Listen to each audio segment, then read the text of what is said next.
Hello everybody, welcome back to my channel, my social thread. My name's Crystal. So today is my July roundup of the month. I have just been busy vlogging all night basically. I'm just doing one after the other because I haven't had that much time with baby Theo, just time to get all my garments together, all my patterns together and just vlog about them. So I have just been vlogging one after the other tonight, and I am wearing just the same top. Unfortunately, I haven't changed. So I just want to get it all done because I've got the free time. It's probably like 11 o'clock at night now, but I just wanted to get it all done because I have it here for you. So hopefully you enjoy watching this. These are my makes for the month of July. And the first thing I made for the month of July was my Little Miss So-and-So So Luxurious kit. So that was presumably for the month of June, but I showed it in the July. And that is the Vicky Sews Edwige blouse, which is this one here. I've never made anything from Vicky Sews before. I have seen their patterns, but I've just never thought about making anything from them. So this is a lovely loose fitted blouse. It has button, what are they called? Rouleau loops or button loops for the front here. These are obviously just for looking at, not usable, and these are usable buttons here. It has a yoke with gathered yoke. It's got lovely bishop billowy sleeves and a deep cuff. The back is just plain. There's no what's it called, darts or anything. So it's a lovely loose blouse, perfect for viscoses, crepes, that sort of thing. So in the pattern envelope you get your A0 files, but you don't get your instructions. Your instructions, you have to scan the QR code and then they will send you, that's the link to the PDF instructions, which I then printed out here. So this is a difficulty level of advanced, everyone beware.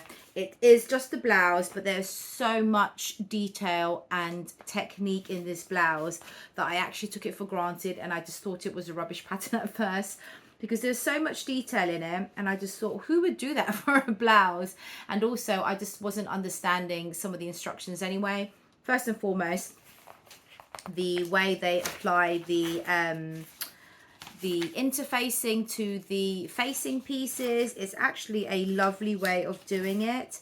So I can't really explain, but you know, normally where you get a facing piece, I can just perhaps show you with this piece of fabric. So normally, let's just pretend this is your facing and this is your interfacing. Normally you would just fuse the two together and then, you know, sew your seam.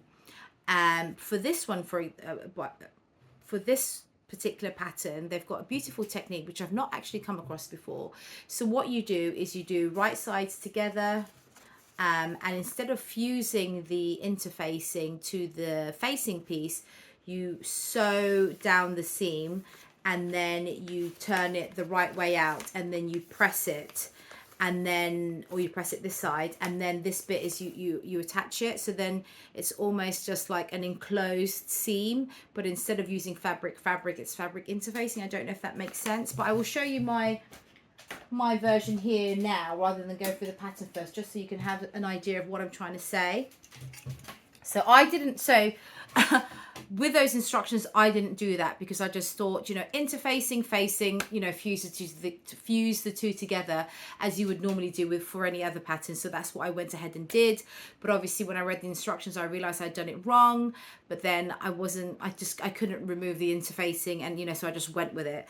But if you do follow the instructions properly, you will have a beautifully finished inside with no showing seams or showing stitching. So mine, I have just interfaced it on the facing this side, and I've attached the facing as you would do here. So the way they tell you to do it is this interfacing here would have been attached right sides together and then folded over. So this stitching line here would be enclosed between the interfacing and the facing, so the inside would be beautifully clean and smart. So that's one technique which I haven't learnt before, which is really, really lovely for the inside of a garment. And I think where a designer likes to make the inside of the garment look as nice as the outside of the garment. It's actually very, very nice if you've got the time and the dedication to actually do that. The other thing as well is this comes with shoulder pads if you wanted to have shoulder pads. I wasn't too keen on that, so I omitted the shoulder pads, but in the pattern they actually get you to encase the shoulder pads in the fabric as well before you attach it on. And nobody's going to see this, but I think they just wanted the inside, as I say, to look as beautiful as the outside. So they've actually got a pattern, they've actually got instructions to cover your shoulder pad before you attach it to the shoulder. So again, I didn't do that. And then the other thing as well was French seams. So French seams are, for most of you will know what a French seam is. I thought that a French seam was a flat felled seam. That's just what I had in my head. And I've made flat felled seams before, so I know how that goes. And as I was reading the instructions for the French seams, they didn't tally up with the flat felled seams that I had in my head. And so I just disregarded the instructions, and I just thought the instructions were completely nonsense and the pattern was rubbish and it was awful to do, until I posted about it and lots of people were saying, oh, you were referring to flat felled seams and not French seams. So had I done French seams for this blouse, the inside of my sleeves would have been beautiful because they would all have been beautifully enclosed. As it stands, I have just got overlock seams, which is perfectly fine. But I think if you did want to add that extra, you know, detail and technique to your garment, then definitely French seams are really, really beautiful. And for those of you that don't know what a French seam is, so normally when you, let's just, for example, this is your sleeve pieces. Normally you would have your sleeve, so that's the outside. Normally you would turn it right sides together and sew the seam, and then you've got your beautiful sleeve there. So with a French seam, you sew wrong sides together, and then you do a very narrow line of stitching here. Is it wrong seams together? And then you turn it right sides together, and then from the inside you sew again in catching the thread, so catching that seam, so you're basically covering the seam from the inside. I hope you understand that. If not, please do Google what a French seam is, because it has a beautiful, very narrow, delicate seam for sort of blouses, swishy fabric, that sort of thing. So for, I suppose if you were using like silks or satins, that would be a very nice finish for all your seams. So anyhow, I didn't do that either. And what else did I not do? No, that was it. Actually, I did everything else apart from that. So I didn't do the shoulder pads, I didn't do the French seams, and I didn't do the interfacing, you know, neatly on the inside. Apart from that, everything else was really good. So I did do the rouleau loops, as you can see here, and then I've attached some lovely buttons that also came with the, no, actually it didn't come, that's the other thing I didn't do, covered buttons. So for this pattern, they give you details for making your own covered buttons. And with the kit, I got the covered button tool set, which unfortunately I wasn't able to figure out. Well, I was able to figure it out, but it just wasn't working very well for me. So you get one of these, and you get your piece of fabric, and you get the, I don't have them at the moment, you get the top half of the button, slot it in, put the bottom half on top, put this on top and hammer it down, and then you're supposed to enclose those button pieces in your fabric. It just wasn't working out for me. I tried probably about 3 or 4 times, to the extent that my button making tool was actually starting to, you can see it's starting to degrade there where I've just been hitting it. And so I had these buttons in my stash, and I just thought, you know what, let's just put those on. And they fit, the color fits perfectly and it's beautiful. Again, the same for the cuff here. Those lovely buttons. So all in all, the blouse is lovely. Lots of technique if you want to give, you know, to have like a special piece, maybe if you're giving it for a present or just for yourself, just have those extra techniques to make the inside look as beautiful as the outside. The only other thing that I wasn't keen on was that the neckline is very, very low. So let me show you. So the buttons start here at the neckline, and that is literally, so that's where it starts, the neckline, and that is literally there. That is below here, below the bottom of my bra, which is super, super low. so I wasn't able to actually adjust it in any way because it would ruin the neckline of the blouse. So for my photos, I'll pop some photos up, I just put a safety pin there, just for modesty purposes. But yeah, I would love to revisit this blouse again. I do have some 2 meter pieces of fabric in my stash which I would like to use, and I do love the style of it. I love the billowy sleeves, I love the deep cuffs, and I love the v-neck. What I would do for next time, I'm definitely doing the interfacing thing next time to cover up my seams. I'm definitely doing the French seams for my sleeves. I will still omit the shoulder pads, and I will still omit the covered buttons because that's not really, I don't really want to go into that. And also I'm going to try and redraft just the little bit of the neckline, the front bodice pieces, and the interfacing so that the V is slightly higher. But yeah, there you go. That's my second make of the month, of that month, July. And then my next make is a make that I've done before several times. In fact, it's the Closet Core NYX pattern, which I love.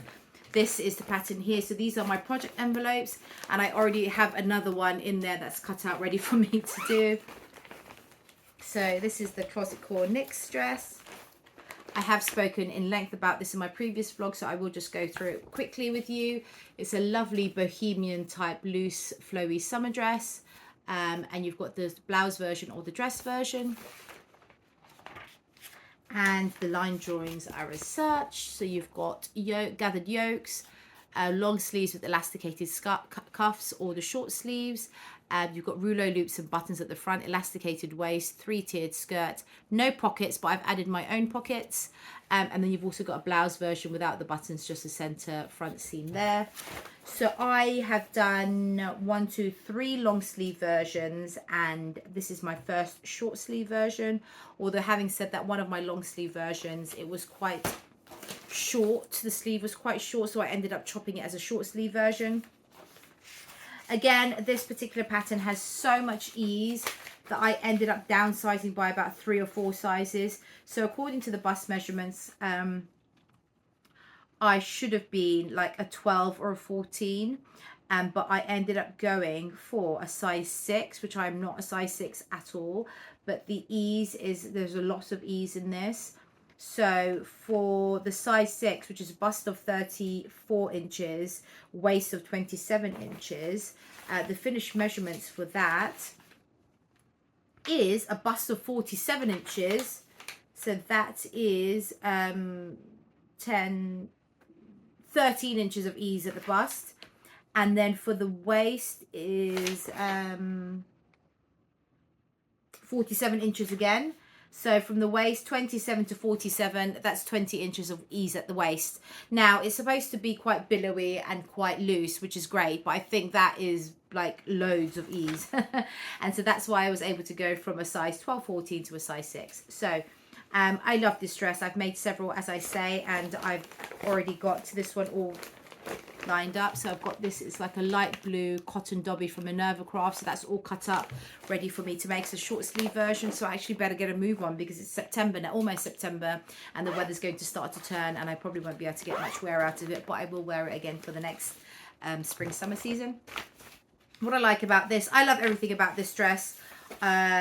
Difficulties, the only thing that I've changed in this dress is the length of the sleeves for the long sleeve version. I think I've added like 3 or 4 inches to the length of the sleeve because I find where it hits you here, when you sort of move your arms, it kind of goes down and it's just too short. And I do quite like the billowiness, so I have added 3 or 4 inches to the sleeve, and I've added pockets as well. Everything else is the same. Very easy to follow. The only bit that might be a bit tricky is the burrito method with the yokes here, but if you pay attention, you know, to the instructions, or if you watch a tutorial, that's easily achievable. And I'll show you my version here. It's not ironed, I'm afraid, but it's Lady McElroy something in Venice, Life in Venice, in the viscose challis, in a baby blue sort of background, and I've got pink buttons here. And I really love this dress. Let me show you some photos of it now. And that's that dress. And then the last thing I made for the month of July was a Nina Lee Camden dress. This one was for my daughter. Sorry, I haven't been giving you the sizes for these patterns, but I'll try and remember for the next time. So it's the Nina Lee Mayfair dress. And this one is a jersey dress. You've got sort of like a ruched sort of pleated neckline, kind of waterfall neckline, gathering at the waist, a waist tie, long sleeves or short sleeves, below the knee or midi length, and that's it. So this one goes from a size 6, bust of 32, waist of 24, all the way up to a size 20, bust of 46, waist of 38. Very easy to do. The only thing that I wasn't expecting was the neckline here. It's fully enclosed, and that's done in the burrito method. So the whole dress kind of got burritoed inside this collar and came out beautifully. So that's the only thing that I wasn't expecting for this dress. Also, I found that the waist was far too high. So next time round, I would have to lower that by about an inch because I found it was a bit more empire than waist. And yeah, very simple dress to make. Let me show you my version here.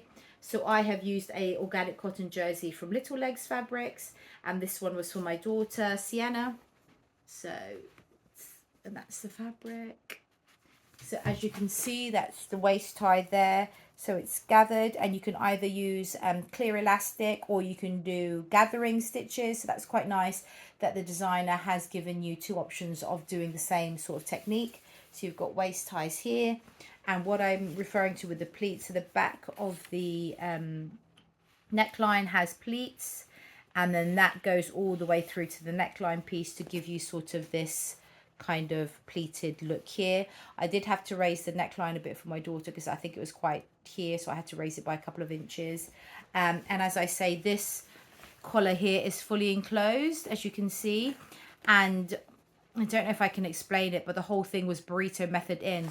So it was quite a tight squeeze to get all of this fabric, as you can see, midi length I did, or maxi length even, that I did to get in there to burrito method that. But it does tell you in the instructions that if you are making the longer length, that you have to really tightly roll up the rest of the fabric to get the burrito method done. But apart from that, it was very straightforward, and I'll show you some pictures of Sienna wearing hers. And that's that. Thank you very much for watching. Please do comment below, message me on Instagram or on YouTube. I do love hearing your comments and your questions, and hopefully you enjoyed watching that. Thank you so much for all my subscribers, for everyone who comes back time and time again to watch me, and for all your lovely comments as always. Hopefully that was of interest to you, and I hope to see you again next time. Thank you so much. Take care. Bye-bye.